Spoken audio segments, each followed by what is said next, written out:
Hi, I'm Nick, and this is the TbT channel. You join me today for another cheap air pistol video. Now, these are probably my favourite videos at the moment. Cheap air pistols. I'm boring you if you've watched the others, but cheap air pistols are where it's at. It's the most bang for buck fun you can have shooting. It doesn't matter how good they are, how powerful they are, how weak they are, how bad they are. Shooting a tin can with a cheap air pistol is very, very rewarding. It's a great hobby. Um, and I didn't even start out with cheap air pistols. This is the thing. I think it becomes hazy. It becomes hazy, the whole chronology of things, because it was such a long time ago. But my first air pistol that I remember having was an original Model 6G.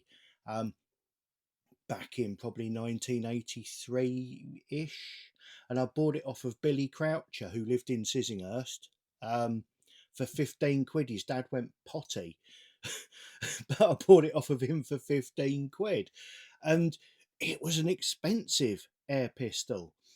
And I did love that air pistol, but since then I've had GATs, I've had the RO32s, which are the Italian made ones, Manuarms, things like that. But air pistols have been a constant throughout my life. I've been through phases of this air rifle, that air rifle, expensive ones, pre-charged, centre fire shotguns, but it's always been air pistols involved. Now, back in the 1980s, I used to live in Sissinghurst in Kent, and it was a short bus ride away, about half an hour or so, from Maidstone. That was our town. That was the easy one to get to, because both number 4 and number 5 buses went to Maidstone. So on a Saturday morning, me and friends would, usually pile onto the bus, go into Maidstone, hang around, and basically be a nuisance for the day before going home. And there was a little back street called Bank Street, and it had an outdoor country shop which had a gun department. Now, if you grew up around the same time in the same area, you'll undoubtedly know it. We used to go in there without fail every Saturday and stare at the air guns. I remember they had the ASI Sniper. That was kind of the base model air rifle they had. It was an ASA Sniper, and it was 2.2, and it was £32. Oh my days, did I want that gun. And that's kind of where a lot of what I've got, I hoard. I've got crap everywhere. And a lot of it is stuff I wanted when I was a kid but couldn't afford. And I think we're all guilty of that. We all, there were things we wanted as a child, and they were unobtainable. Then all of a sudden, you grow up, you get a job, you have a house, you have kids, you've got mortgages, blah, blah, blah. And that is tough. You kind of get to the end of that period where your mortgage is maybe paid off, the kids have maybe moved out of home, you might be earning more than you were when you were 16. And you suddenly think, well, I've got a bit of spare cash now. And you go on eBay or you go somewhere and you find something and think, oh, I really wanted one of them when I was a kid. And you buy it. We all do it. And to be fair, I'm not even going to apologise for it because it's awesome. So they had the ASI Sniper. Now, I haven't got an ASI Sniper, and I haven't found one in a condition I would buy one in. So this video isn't about that gun. As I said, this video is about cheap air pistols. Now, there was an air pistol that they had one of those glass topped counters. Do you remember the glass topped counters that had things inside of it? Some of them had knives in there, and some of them had air pistols inside of them. And the one that had the air pistols, there was a particular gun. I think it was probably the cheapest one they had, but it really appealed to me because it was also the smallest. It was the Record LP2. Now, I can't remember how much it was, and I know the ASI Sniper was 32 quid. I can't remember how much the LP2 was, but I remember looking at it through the glass because I could never touch it. It was unobtainable. We were like 13, 14 years old. We couldn't touch the shiny things. We weren't allowed to. We had a sales assistant follow us all the way around just to make sure we didn't touch the shiny things. I remember asking if I could buy some pellets once. He just looked at me and said, "Well, are you 17? No. Well, you can't then." And that was that. But there were the shiny things, and the LP2 was probably the cheapest air pistol in there, but it looked as if it had fit in my pocket. And that was very important to 13 or 14-year-old me, because sad as it is to say, I did have an air pistol in my pocket most of the time, as did a few of us. We used to use them for shooting sparrows. And, you know, different times. That's all I'm saying. Different times. Things have moved on since then. Tin cans are a lot more enjoyable to shoot than sparrows. But I never did get a record LP2 until today. I didn't even know they still made them. I thought, you know, it's a 1970s design, probably. Available in the 1980s. I've not seen one since that shop in Bank Street in Maidstone. But in Germany, they still make them and they still sell them. And there are other record models as well. Unfortunately, not the jumbo. I did have a jumbo. That was really pony. It had an oval piston. It was oval piston. It looked awesome. It looked really compact design. It wasn't very powerful and it wasn't very cheap. But I had one of those, and I kind of wish I still had one. But I have got inside of here. Now this is going to be tricky, isn't it? How am I going to do this? Let's see.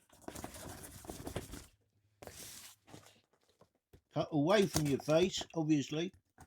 No, that's not going to work, is it? I'm going to have to put some weight on the top there and hold it. There we go. There we go. That's fine. That's fine. I'm doing my physio now. I've been seeing my... Oh, what a muppet. I'm there playing around with bloody knives and using my chin to stop the box moving. There's only one of them bloody tabs here, isn't there? Let's open this up and see what we've got. I am quite excited, as you can probably tell. I love getting things in the post. It's just awesome. So this has come from Germany. It's cost me 50 quid. 50 quid back then was a lot of money. Less so nowadays. Let's see, they can go to the side. They're to be posted to the UK. There's my invoice. Need that for me books. Oh, now, bye. That's shiny. Look at that. Look at that. A Luftpistol. That's German for air pistol. Record Luftpistol in a box that it's bigger than I expected it to be. But you need to remember, this was at the same time that I had the original Model 6, which was, let's face it, quite a large pistol. And I had to keep it cocked inside of my pocket for it to fit. But it did have an anti-bear trap, so it wouldn't fire while it was cocked. Different times. I'm going to keep saying that because it's true. So that's quite an attractive box, and it's a record, and it's brand new. Let's open it up and see what we have. We have instructions. A very basic. Oh, it shows me how to take it apart. Oh, now look. That's exciting, isn't it? Model 1, Model 2, and Model 3. Now, the Model 1, it says here, is Nur mit Glattumlauf. I'm not sure if it was my very bad German that did it, but the battery on the camera just went flat. It went beep, beep, beep, beep, and died. So I've charged it. I've also had poached egg on toast and a cup of tea, so I've kind of forgotten what I was doing. But anyway, doesn't just say it in German. It says it in English next to it as well, which is good, because otherwise I'd have tried to read it all out in German. But upon closer inspection, the model type LP1 is a smoothbore without adjustable sight. The LP2, this one here, is with a rifled barrel without an adjustable sight. And the LP3 is with a rifled barrel with an adjustable sight. It also says, this is quite interesting, I like this, the trigger slack is perfectly adjusted by the factory. I do like a perfectly adjusted trigger slack. Side shifting right or left. To shift the impact point towards the left side, turn the rimmed screw anti-clockwise. To shift towards right, turn the rimmed screw clockwise. I don't have a rimmed screw because this is the LP2, not the LP3. Cocking and loading. Hold the pistol in the right hand with the ball of the thumb of the left hand on the cocking lever. Press barrel downwards until it engages. Introduce bullet, caliber 4.5mm. It's 177 to you and me. Into the barrel with the flattened part first. Presumably that if you're using a woodcutter pellet. Return barrel to initial position. Do not use force when cocking and locking. Maintenance. To maintain compression uniformly for a long period of time, let a few drops of resin and acid-free oil drop into the firing pin chamber with barrel open after about 500 rounds. Now, I'm not going to do that. I don't like putting oil in guns. I don't like it. But because we've got this on the back showing us how to take it apart, I expect at some point in the very near future I'm going to take it apart. And we'll see how easy that is to do and what can be cleaned and what can be improved upon. Everything can be improved upon. Important note, never shoot at persons or animals. Also remember that it is forbidden by law to shoot in streets or other places open to the general public.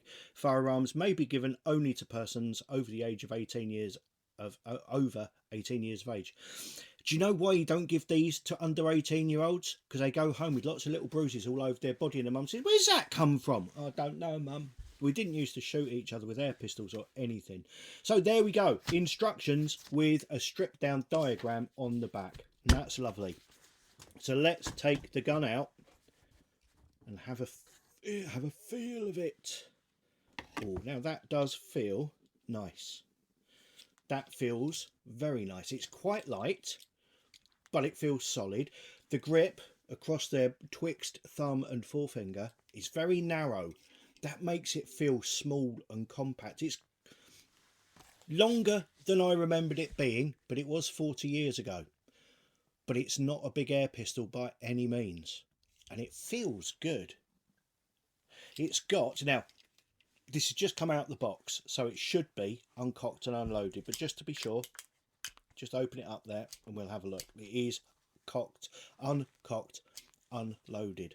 But we have, I don't know if you can see that, we've got quite a nice sight picture, a nice notch at the back there, and quite a chunky post at the front with a plastic tunnel over the top. Now it is all one piece. Let me see if I can find an magnet from there. And magnet, and we'll test. That is plastic. The barrel is plastic, but is steel underneath the plastic covering. That's steel. The cocking arm is steel, and that just popped straight in there and got itself wedged. Let me just pop him out. Bloody typical. That's the thing with these Neo What's It Doodah magnets. They're really powerful and quite difficult to get out if they decide to go somewhere where they shouldn't. Of all the things to happen while you're trying to do a bleeding video, your magnet goes and loses itself in there. What have I got I can grip it with? I'll show you what I've done in a second when I can illustrate the point. It's a very professional video, obviously. You can tell that. You can tell that. There's a tiny little screw on that magnet. That didn't help. So get him out of there like that. Now, the cocking arm there is in two pieces with a gap in between. And my little, very powerful, which is now stuck to the pliers, very powerful little Neo New Earth magnet, What's It Doodah, got caught in between them. But anyway, so that is metal. Let me just check here. Plastic coated steel for the compression tube. Plastic coated steel for there. And this is the handle itself, the grip is either plastic or alloy. I can't tell which at the moment. So it feels very nice. It feels very substantial for its size and for its price point, 50 quid. Let's see. Let's have a little look. I think I think we should maybe test it. Do you think we should maybe test it? I do. In the blurb, it says that this does 70 meters per second. 70. Now that is in old money, what, 210, maybe 220 feet a second. It doesn't say with which pellet it should do that. But I have some flat-headed pellets in front of me. They're just Bisley practice.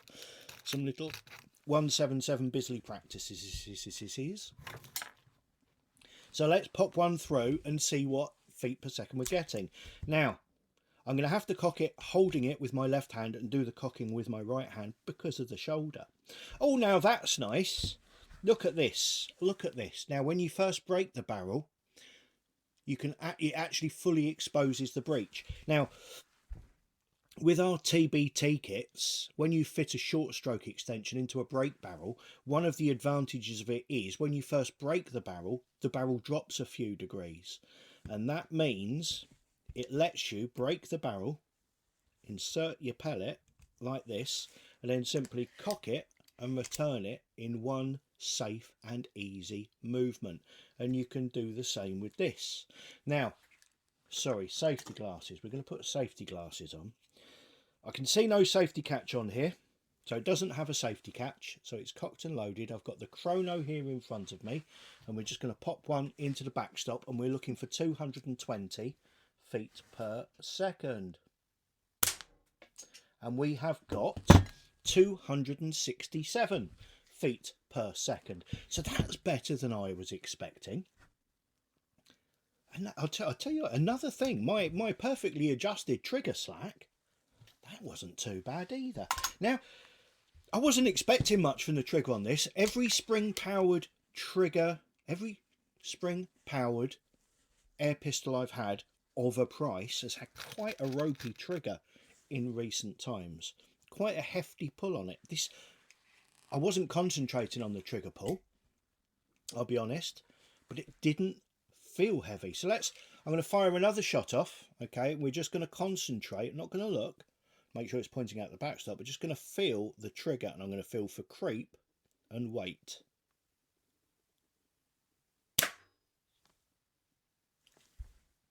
There was no creep. That was instant let off, and the weight was very reasonable. And then I've gone and forgotten to cock it the special way what I just showed you. Let's do that again. Let's try that again. This is remarkable, actually. I'm just going to... that there.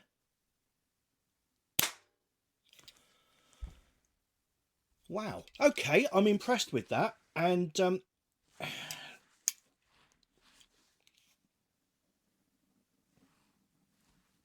sorry, I've just seen something. I'm going to come back to that. I will come back to that in a bit. That's interesting. Wow. Okay. Right, now, you will have heard me mention, when I'm talking about air pistols in the past, the Airgun Forum, the UK Airgun Forum, the AGF. In the air pistol section of that forum, there is a monthly friendly 6-yard target competition. No prizes, no pack drill. You can use anything. It's basically just a standard 6-yard target, and you can be seated, standing, single-handed, double-handed, rested or unsupported. Whatever you want to do, you just simply do your 5 shots. You put a picture up there with a picture of your gun, and you write on there how you did it. Then you're graded out into the different groups. There are some guys on there that are very, very good. Then there's me. I think I came last in the first month, which is great, an achievement. At least I was on there. But what I have noticed is, and this is in no way an excuse for my poor performance, but if you are doing double-handed, standing, unsupported, it doesn't matter what gun you're using, whether it be a £50 one of these or a £1,000 stayer, you're all grouped in together. And I'm quite interested in cheap air pistols. Here's another thing. When I grew up in Kent, a bit older than the Maidstone times, you know, when we used to go to Maidstone, a bit older than that, I was in my 20s, early 20s. We used to do grass track racing down at Newhythe and Romley Marsh, and it was the car grass track racing. And I had a car in the production class, and the production class was less than 1000cc engine or 45 horsepower, and you weren't allowed to do anything to the engine. It had to be completely stock, and it used to be called the 50-pound class as well. And that was because if at the end of a meet somebody came up to you and said, I want your engine for 50 quid, you had to sell it to him. I think he had to give you his engine, and you had to do swap engines, but 50 quid was the most you could charge, and you had to sell it. That was to stop people from spending money tuning the engine on a car which was basically there just for fun racing, equal racing, fun racing. To stop people going silly, you had kind of a price limit on it. And with the AGF, I think trying to compete with a very cheap gun is a good thing. So I don't know, I'm going to put, as well as the whether I'm standing blah blah blah, I'm also going to put the price of my gun. And if you're not a member of the AGF, I would encourage you to join. If you don't have a sub 50-pound air rifle, I encourage you to buy one. Join in. It's a laugh. You just put your thing up there, you have a chat, you have a laugh, a bit of banter. Nobody takes it too seriously. You can be terrible like what I am, and nobody takes the mickey. You know, I didn't even get a wooden spoon. Bit disappointed about that, but that might be an idea. Go on the AGF and just kind of, with a cheap gun, see how well you can do. And with that in mind, I do have a target over there. Now, it isn't 6 yards away. It is only 5 yards away, because I don't have 6 yards here at my desk. But I am going to try 5 shots into that from here and see if my adjustable sights, because this is another thing. It may well be that it's shooting high or it's shooting low, although at 5 yards I would expect it to be shooting a little low, because it would rise to 6, I think. But it might be off side to side, and this will tell me, where I need to aim in the future, because you can't adjust the sights. You have to adjust the gun to the sights. So let's now put 5 shots into my little pellet trap up there, which is located on my backstop but slightly above it.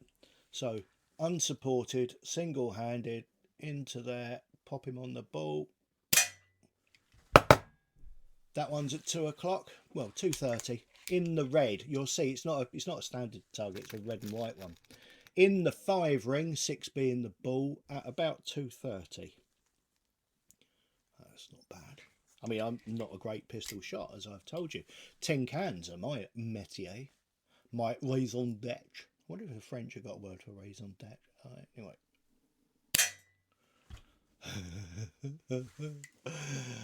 They're touching. I've just got 2 shots touching. Okay. This one will probably miss the paper entirely. It's got to. Calm.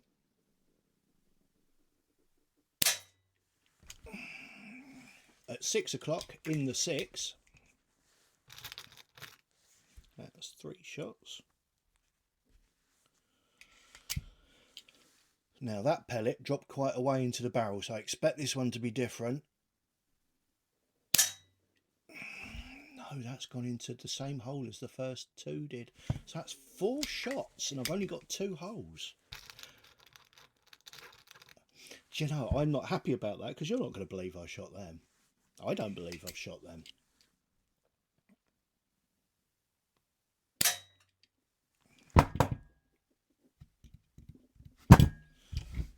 Right, I'm actually going to go down and get that.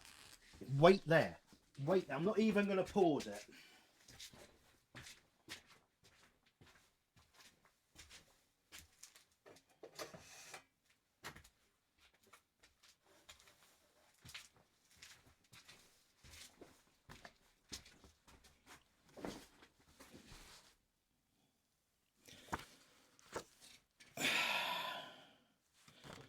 Four of those are there. One of those is there. Using Bisley Practice pellets through a 50-pound spring air pistol.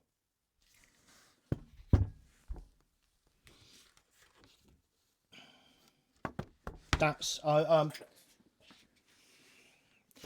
impressed with that. I really am impressed with that. Right, now that's the second time I've been lost for words in this video, isn't it? keeping that. Not throwing that away. That's going on the AGF in a minute. I know it's only 5 yards, but hey, tell you what. Right, yes. The other thing that left me a little bit stuck for words. If you're my age or older, and statistics tell me you are, in fact, 67% of you are aged 55 and above. You will remember that Germany used to be two different countries, West Germany and East Germany, in the early 90s. I want to say early 90s, in the late 80s, was it? Early 90s.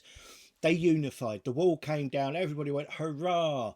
And not Michael Hasseltine, David Hasselhoff. That was it. Completely different people. If you're American, David Hasselhoff and Michael Hasseltine, they don't even look, well, the hair's similar. But apart from, well, okay, the chest. They've got the muscles. They've got the physique. Well, certainly did them. But David Hasselhoff did a concert and they brought the wall down. But this is stamped on the side as being made in West Germany. How's about that then, guys and girls? That's 30 odd years ago. Whichever way you cut it, that's 30 odd years ago. Now that brings me back to, I've not seen these since the 1980s. And I'm wondering now, and maybe somebody can tell me, maybe somebody out there can tell me, did they stop making these in the 1980s and perhaps they found a box full of them at the back of a warehouse somewhere and they're coming out as new old stock?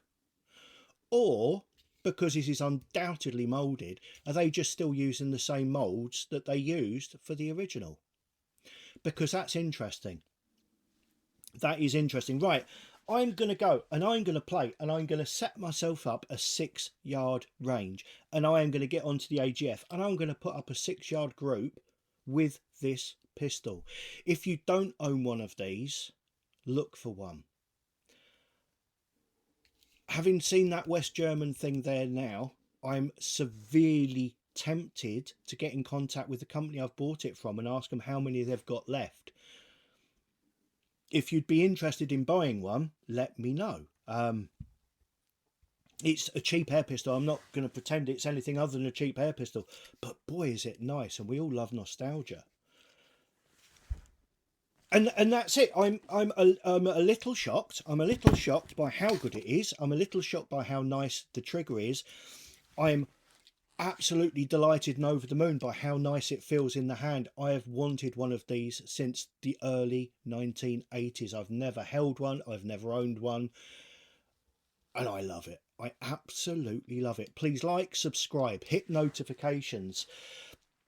Thank you so much for watching. I'll speak to you all again soon. Leave comments about your feelings on this, your thoughts, other things as well. What's the weather like where you are? Thank you and goodbye.